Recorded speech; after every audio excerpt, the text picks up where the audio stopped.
మహాగణాధిపతయే నమః. సదాశివసమారంభాం శంకరాచార్యమధ్యమాం అస్మదాచార్యపర్యంతం వందే గురుపరంపరాం. శ్రీమాత్రే నమః. ప్రేక్షకులందరికీ స్వాగతం. రవి రాహుల యొక్క కలయిక, మీనరాశిలో వీళ్ళ యొక్క కలయిక అనేది జరగబోతోంది. రవి ఎప్పుడైతే కుంభరాశి నుండి మనకి మీనరాశిలోకి ప్రవేశిస్తాడో అప్పటి నుండి మనకి ఈ యొక్క రవి రాహుల యొక్క కలయిక జరగబోతోంది. మనకి జ్యోతిష శాస్త్ర ప్రకారం కానీ చూసుకుంటే రవి మనకి ప్రకాశించే గ్రహం, మనకి కనిపించే గ్రహం, ప్రత్యక్ష భగవానుడిగా చెప్పడం అనేది జరుగుతుంది. అలాగే రాహు ఛాయాగ్రహంగా చెప్పబడతాం.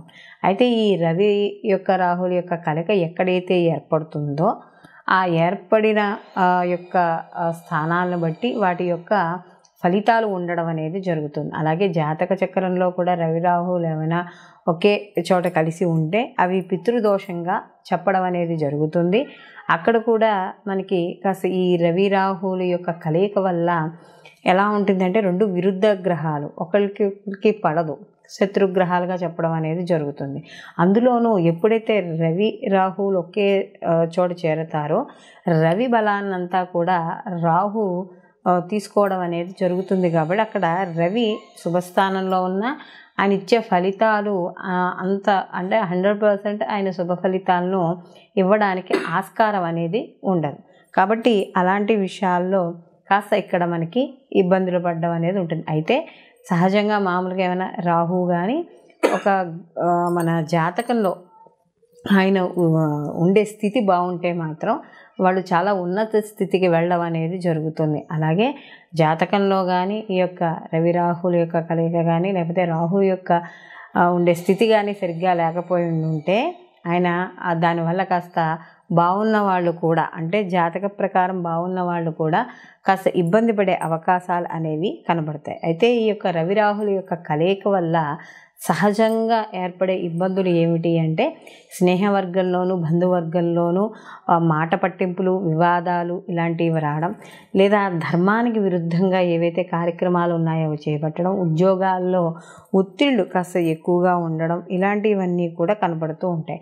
అలాగే మనకి రాహు మాయాకారకుడు. అలాగే ఇక్కడ మనకి జూదరి, ధర్మబద్ధమైన కార్యక్రమాలు ఏమున్నాయో దానికి వ్యతిరేకంగా ఉండేవాడు, ఇలాంటివన్నీ కూడా అంటే మనకి బ్లాక్ మ్యాజిక్ ఇలాంటివి చెప్తూ ఉంటాం కదా, వీటన్నింటికీ కూడా ఈ యొక్క రాహు కారకుడుగా చెప్పడం అనేది జరుగుతుంది. కాబట్టి అలాంటి రాహు అలాగే ఈ రవి ఇద్దరూ కలిసి ఉండడం వల్ల ఈ ప్రస్తుతం ఉన్న గోచార ప్రకారం కానీ చేసుకుంటే కొంత అంటే దీంట్లో ఉన్న ఉండే స్థానాన్ని బట్టి, భావాన్ని బట్టి కొంతమందికి అనుకూలమైన ఫలితాలు అవి కూడా చాలా తక్కువగా ఉండడం, ప్రతికూల ఫలితాలు కాస్త ఉండడం, ఈ రెండూ కూడా ఉండడం అనేది జరుగుతుంది. అలాగే ఇక్కడ రవి రాహువులు ఎప్పుడైతే ఒక రాశిలో కలిసి ఉంటారో జన్మతః అది పితృదోషంగా పరిగణించడం అనేది జరుగుతుంది. అందుకనే చూడండి మనకి ద్వాదశ రాశుల వారికి సానుకూలమైన ఫలితాలే ఉండవు, అలానే అనుకూలమైన ఫలితాలే ఉండవు, అంటే ప్రతికూల ఫలితాలు ఉండవు. ఒకరికి సానుకూలం, ఒకరికి ప్రతికూలమైన ఫలితాలు కూడా ఉండడం అనేది మనకి ఇక్కడ జరుగుతుంది. అయితే ఇక్కడ రవి రాహుల కలయిక వల్ల ఏమవుతుంది అంటే ఒక వ్యక్తి తన జీవన విధానంలో కొన్ని మార్పుల్ని, ఒడిదుడుకుల్ని ఎదుర్కోవాల్సి వస్తుంది, ఇబ్బందుల్ని. అవి కాస్త వృత్తిలో కావచ్చు, వ్యాపారంలో కావచ్చు, లేకపోతే మనకి ఏదైనా వాళ్ళు చేసే అండ్ ఆన్లైన్ బిజినెస్ ఏవైనా సరే వాళ్ళు బిజినెస్ రూపంలో కావచ్చు కొంత ఇబ్బంది పడడం, లేదా కుటుంబంలో ఇబ్బంది పడడం, ఇలాంటివన్నీ కూడా ఉంటాయి. కాబట్టి కాస్త సాధ్యమైనంత వరకు వివాదాలకి వాటికి దూరంగా ఉండడం అనేది ఎంతో ముఖ్యంగా చెప్పుకోవడం అనేది జరుగుతుంది. దీంతో పాటుగా ఈ రవి రాహులు ఉన్న స్థానాలను బట్టి కూడా కాస్త ఎలా అంటే భార్యాభర్తల విషయాల్లో కావచ్చు, ఇలాంటి విషయాల్లో కూడా ఇబ్బంది పడే సూచనలు, మనస్పర్ధలు, సంఘర్షణలు ఇలాంటివి కూడా ఇక్కడ మనకి ఏర్పడడం అనేది జరుగుతుంది. అయితే ఇక్కడ మనకి ముఖ్యంగా చూసుకోవాల్సింది రవి ఈ ప్రభుత్వ రంగాల్లో పనిచేసే వాళ్ళకి, government, state government, central government, రాజకీయము ఇలాంటి వాటికి అన్నిటికీ కూడా మనం ఈ యొక్క రవిని మనం చెప్పడం అనేది జరుగుతుంది. ఎందుకంటే తండ్రి, ఆత్మకారకుడు, ఇవంతా కూడా మనం రవికి చెప్పడం. అలాగే ముఖ్యంగా ఈ యొక్క పోలీస్ శాఖకు సంబంధించింది, సైబర్ సెక్యూరిటీస్, రాజకీయము ఇలాంటి వాటికి మనం ఇందాక చెప్పుకున్నట్టుగా ఇవన్నీ రవి కారకత్వాలుగా చెప్పుకున్నప్పుడు పట్టుదల, ఒక దర్పము, అంటే ఒక రాజు కదా, సో ఆ వేతే లక్షణాలు, రాజుకి ఏ విధ లక్షణాలు ఉంటాయి అవన్నీ కూడా రవికి ఉండడం అనేది జరుగుతుంది. అలాగే రాహువు కూడా మనం చెప్పుకున్నట్టుగా భ్రమకారకుడు. అలాగే ప్రతిదీ కూడా మనని ఊహించుకునేటట్టు, ఊహాలోకాల్లో విహరింపజేసేటట్టు చేస్తాడు. అలాగే మనకి ఈ యొక్క విదేశీ యానము, అంటే దూర ప్రాంతాలకి ప్రయాణాలు, ఇలాంటివన్నీ కూడా రాహు సూచించడం అనేది జరుగుతుంది. కాబట్టి ఇక్కడ మొత్తం మీద ఈ రవి రాహుల యొక్క కలయిక వల్ల ద్వాదశ రాశుల వారికి కూడా మనకి ఎటువంటి ఫలితాలు ఉంటాయి, ఏమిటి అలా అనే విషయాన్ని మనం ఇప్పుడు తెలుసుకుందాం.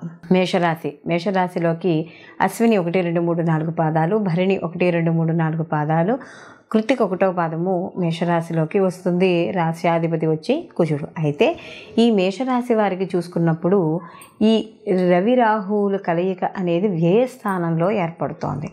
ఎప్పుడైతే వ్యయస్థానంలో ఏర్పడిందో, అంటే సహజంగా మనం వ్యయస్థానం అనేటప్పటికి ఏం చెప్తాము అంటే మన ఖర్చులు, అలాగే స్థానచలనాలు, దూర ప్రయాణాలు, అలాగే వీళ్ళకి రిలాక్సేషను, ఇలాంటివన్నీ కూడా మనం నిద్ర లేకపోవడం, ఇవన్నీ కూడా 12th హౌస్లో చెప్తాం. కాబట్టి ఈ 12వ ఇంట్లో భావంలో ఎప్పుడైతే ఈ రవి రాహువుల సంచారం అనేది జరుగుతోందో, కాబట్టి ఈ సమయంలో సమయానికి నిద్రపోవడం అంటే ఉండదు.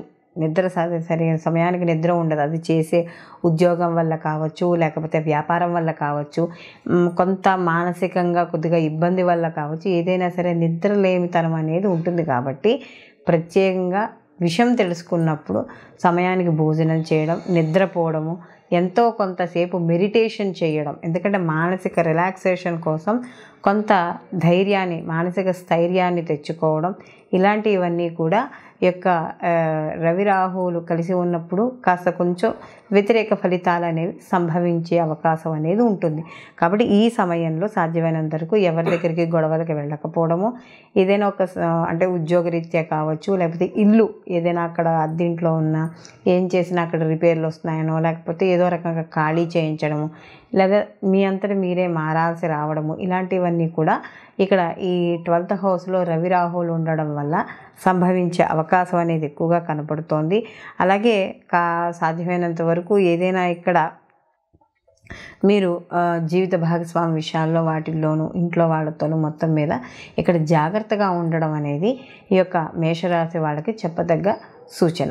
ఈ రాశివారు ఈ రవి రాహుల యొక్క ప్రభావాన్ని, అంటే మనకి ప్రతికూల ప్రభావాలున్నా, సానుకూల ఫలితాలు మనకి ప్రభావాలున్నా కూడా ప్రతిరోజు కూడా ఆదిత్య హృదయ పారాయణ చేసుకోవడం. ఎందుకంటే రవి తన బలాన్ని తను సంపాదించుకోవాలి కాబట్టి ఈ యొక్క రవి బలాన్ని సంగ్రహిస్తాడు. కాబట్టి ప్రతిరోజు కూడా ఈ రాశివారు ఆదిత్య హృదయ పారాయణ చేసుకోవడం, అలాగే దుర్గా కవచం కానీ, దుర్గా పారాయణ కానీ, ఎందుకంటే రాహు యొక్క తీవ్రతను ఏదైతే ఉన్నాయో ఆ తీవ్రతను కూడా తట్టుకోవాలి.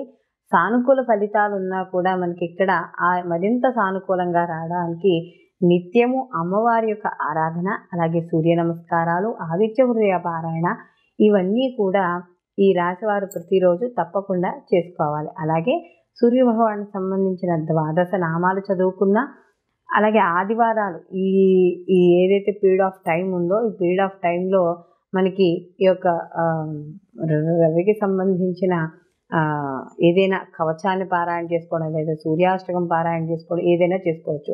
అలాగే ఆదివారం రోజు నియమాలు, అంటే సూర్యోదయానికి పూర్వమే లేవడం, అలాగే ఈరోజు తలంటుకోకుండా ఉత్తి చన్నీళ్లతో తలారా స్నానం చేయడం, ఆదివారం రోజు మాంసము మద్యము సేవించకుండా ఉండడం, ఈ యొక్క గోధుమలు నానబెట్టి గోవుకి తినిపించడం, రాహుకాలంలో వెళ్ళి ఆదివారం నాడు రాహుకాలంలో 4:30 to 6 మధ్య రాహుకాలం ఉంటుంది.